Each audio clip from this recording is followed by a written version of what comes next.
Hello friends, welcome back to the channel Only UGC Net Education. And as you know that through this channel videos we are covering up the whole updated syllabus of NTA UGC Net paper 1, which is common to all the NTA UGC Net aspirants and paper 2 education in particular. So आज हम discuss करेंगे paper 1 जून 2019 का. You all know that there are 50 questions in the paper 1, and out of those 50 we discussed 20 in this part 1 and other questions in the next parts. Fine. So let's start with the question 1. ARIC, Medline and ABI Inform are the instances of citation service, electronic database, printed database or the libraries. Of course answer is 2. Electronic database के examples या instances हैं. ARIC क्या है? ARIC is an online library for the educational research and information which is sponsored by the IES of US Department of Education. Okay, and Medline, this is the bibliographic database of life science and biomedical information, whereas ABI Inform, you all know, is a very renowned multidisciplinary business research database. Okay, so ARIC, Medline, ABI Inform are the instances of the electronic database. Okay, now question 2. What is the main objective of formative evaluation? Formative evaluation means assessment for the learning. Mind the word assessment for the learning, not of the learning but for the learning. That is formative evaluation. तो main objective क्या होता है formative evaluation का? To enhance the students learning. Okay, now question 3. Student centric classroom is meant for addressing the individual differences. Yes, student centric classroom is meant for addressing the individual differences. Fine. Now question 4. In which of the following research paradigms the focus of concern is on interpreting the reality in the terms of participants' perspective? देखो, ये होता है आपका ethnographic research में. In ethnographic research the focus of concern is on interpreting the reality and that is why it is sometimes called the grounded research approach और you can say the research. Okay, and in the terms of the participants perspective also. If you want to know more about these type of research and what are the types of research, what is the research, तो आई button में आपको types of research की जो video है वो आपको show हो जाएगी, उस पे आप मतलब उसको अच्छे से देख सकते हैं. Okay, now question 5. A teacher intended to find out the learning difficulties of the students. Which of the following tests can be used? So, of course, the answer is diagnostic test. The word diagnostic means to diagnose. ठीक है, means to find out the problems. And in educational settings, the diagnostic test means to diagnose the problems relating to the education. So, of course, a teacher uses this diagnostic test to find out the learning difficulties of the students. Now question 6. The following teaching aids can be used by a teacher in the classroom as a live interactive design. So you have to mind the word live interactive device. तो teacher कौन सा use कर सकता है as a teaching aid for the live interaction device? तो Skype भी use कर सकता है लाइव इंटरेक्टिव डिवाइस के लिए. ठीक है, यू ऑल नो कि स्काइप क्या होता है, ऑनलाइन चैट क्या होता है. तो ऑनलाइन चैट भी यूज कर सकते हैं, tele conferencing for the live interactive device. Mind the word live. So BCNT is the answer. Okay, next, snowball sampling is the process of selecting the samples using network groups. Snowball's computer program answer is networks. So through the networks we can select the sample for the snowball sampling. Again, if you want to know what sampling is and what are the types of sampling and what do you mean by this snowball sampling, इन सब के लिए आपको मेरा जो previous video है on the types of sampling वो आप देख सकते हैं.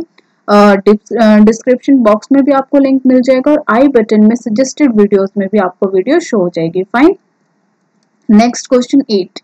Research design that needs to collect the factual information on a continuing basis is classified as. Mind the word factual information and that too on the continuing basis, मतलब after over period time.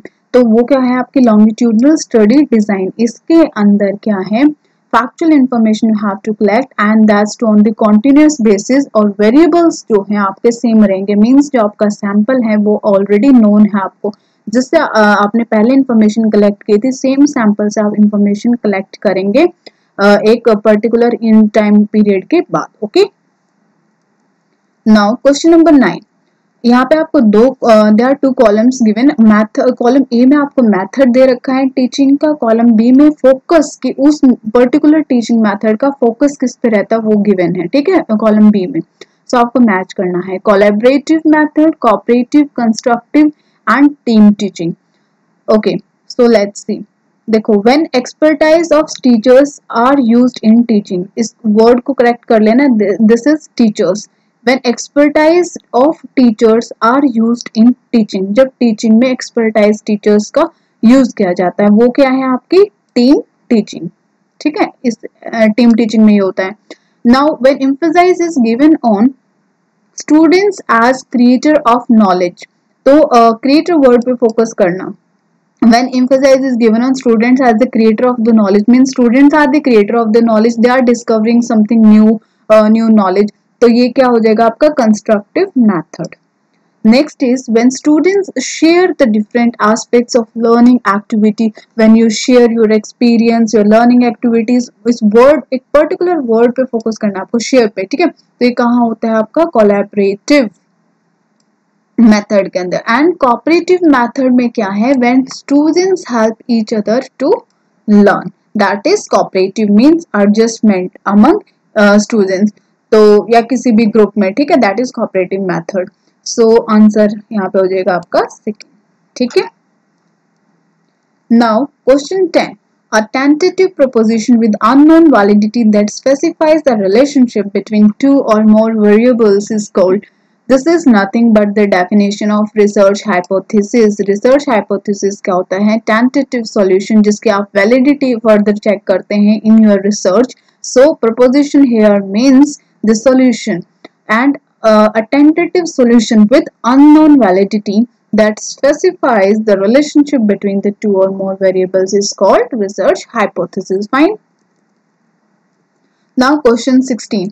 Now as you can see कि मैं direct 10 से 16 question पे जा रही हूँ. यहाँ पे जो क्वेश्चन 11 to 15 है वो आपके DI और कॉम्प्रिहेंशन के क्वेश्चंस हैं, वो हम अलग से एक सेपरेट वीडियो में कवर अप करेंगे. जितना भी प्रीवियस ईयर्स का 4-5 सालों का जितना भी जो भी DI का और कॉम्प्रिहेंशन का जो भी क्वेश्चंस है वो हम एक अलग सेपरेट वीडियो में कवर अप करेंगे. Okay, because they are like time taking और आपको समझने के लिए ज़्यादा टाइम चाहिए, मुझे भी समझाने के लिए ज़्यादा टाइम चाहिए, तो उनको हम एक सेपरेट वीडियोस में कवर अप करेंगे. Now question 16. अच्छा, अब ये रीजनिंग के क्वेश्चन है, इसको आप ध्यान से पढ़ना है. In a class of 35 students Rajan is place 7th from the bottom. In words को ध्यान में रखना, 7th from the bottom. Bottom से टोटल 35 स्टूडेंट्स हैं और जो राजन है उसकी प्लेस क्या है 7th फ्रॉम द बॉटम, नीचे से 7th, मतलब 35 से आप 7 को माइनस करेंगे तो कितना आ जाएगा 29. Okay, where is Karan is placed 9th from the top. Karan की पोजीशन क्या है 9th from the top. Okay, और दिव्या की पोजीशन क्या है exactly in between the two.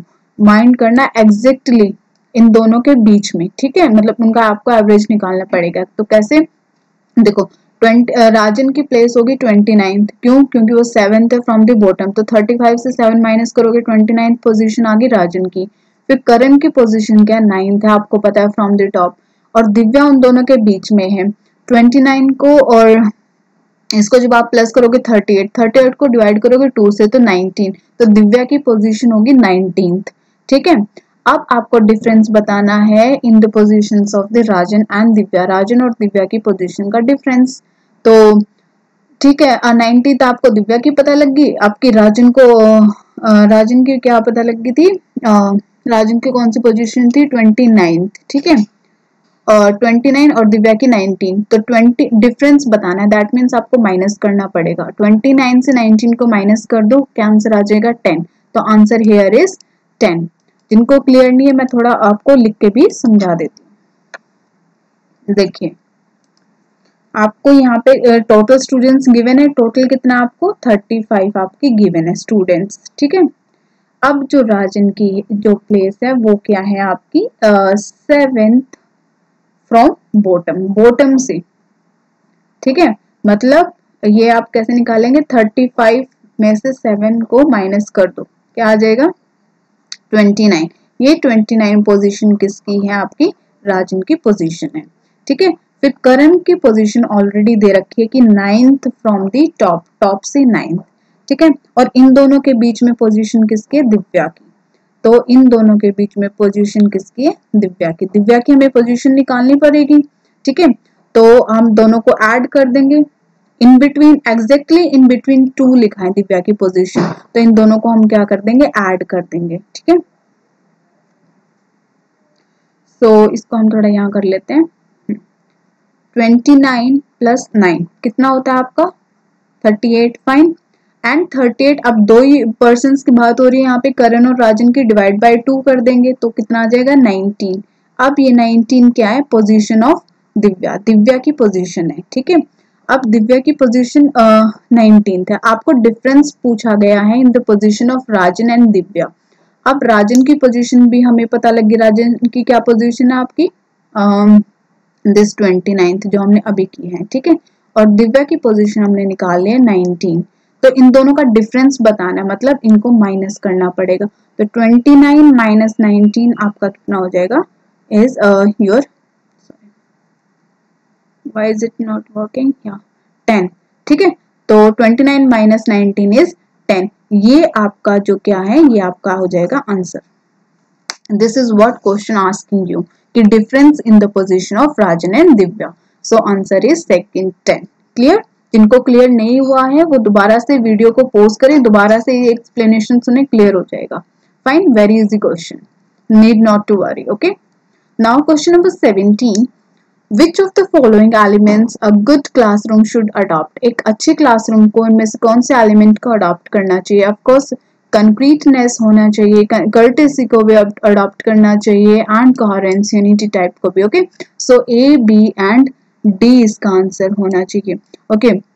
One more thing, यहाँ पे ई भी ऑप्शन दे रखा है, ऑल्दो ऑप्शंस में मैंने शायद मैं इसको टाइप करना भूल गई हूँ, तो यहाँ पे एक ई ऑप्शन भी था, दैट इज योर, कुछ तो था, I think that was something fictionalization is there, fictionalization, okay. E option आपका फिक्शनलाइजेशन था, तो हमें पता है गुड क्लासरूम में ये जो है अप्रोप्रिएट नहीं है, fictionalization and filibustering, these are type of, these are like sort of hindrances और obstacles in the legislative process, जो हमें अच्छे क्लासरूम में नहीं चाहिए, ठीक है ना।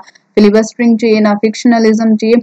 What we need in a good classroom is concreteness, courtesy, coherence, so these are the elements of a good classroom which a good classroom or the ideal classroom should adopt, okay. So first is the answer. Now question 18, identify the minor term in the following syllogism, okay। आपको minor term बताना है, अगर आप syllogism को पढ़े हैं तो you very well know कि minor term क्या होती है, आपको इन पर्टिकुलर बताना नहीं, ऑप्शन देख के आपको सिर्फ डायरेक्ट आंसर पता लग जाएगा। Minor term is nothing but the subject, जो आपका कंक्लूजन स्टेटमेंट होता है उसका subject, and the predicate of the second premise is your minor term, okay। So यहाँ पे answer is first, okay। Now question 19, look बहुत ही easy question है, like driver को उन्होंने कोड किया है as number 12 and government coded as 20, believed को उन्होंने कोड किया है as number 16 and they are asking you the number for the bat, okay। अब देखो ये बहुत इजी है, ड्राइवर में ये जो पर्टिकुलर ड्राइवर वर्ड है इसमें कितने अल्फाबेट्स हैं, कितने लेटर्स हैं, 3 4 5 6, 6 हैं, ठीक है। तो 6 को डबल करेंगे you get the 12। Similarly government में कितना लेटर्स, कितना अल्फाबेट्स हैं आपका 10, 10 को डबल करोगे तो यू गेट 20। ऐसे बिलीव्ड में कितना अल्फाबेट्स लेटर्स हैं 8, 8 को डबल करोगे you get the 16। Same way अगर बैट में देखो कितने अल्फाबेट्स हैं आपके, 3 लेटर्स हैं, BAT। एंड अब इसका कोडिंग करना होगा तो क्या करेंगे, हर एक में क्या सीक्वेंस फॉलो हो रही है कि उसको डबल कर रहे हैं, जितने लेटर्स है उसको डबल कर रहे हो तो आपको नंबर अपना मिल रहा है। तो 6 को यहाँ सॉरी 3 को डबल कर दो तो यू गेट 6, तो आंसर क्या हो जाएगा 1 6। Fine, clear. Now question number 20। अब wait a second, okay, this is your question number 20. Non-verbal communication is mostly what? Mechanical, organic, unstructured or structured? Of course non-verbal, आपको पता है communication verbal and non-verbal। verbal जो हम करते हैं written and orally, non-verbal जो हम अपना gestures के through या body के through या कुछ क्लूज या क्यूज हिंट्स प्रोवाइड करते हैं, ठीक है, जो हम एक्शंस वगैरह करते हैं वो नॉन वर्बल कम्युनिकेशन में आता है। तो नॉन वर्बल कम्युनिकेशन जो हम जेस्चर्स के थ्रू करते हैं वो क्या है? मैकेनिकल है? नो। ऑर्गेनिक है? नो। अनस्ट्रक्चर्ड है? Yes. Non verbal communication can be sorry unstructured होती है वो, ठीक है। Unstructured in the sense this type of non-verbal communication can be is different in different cultures with different context. Fine. So non-verbal communication is mostly the unstructured. So now I hope that I am clear with all the questions in the videos, and stay tuned for the more questions of this June 2019 paper 1 questions. See you in the next video. uh, Till then, take care. Have a nice day. Thank you.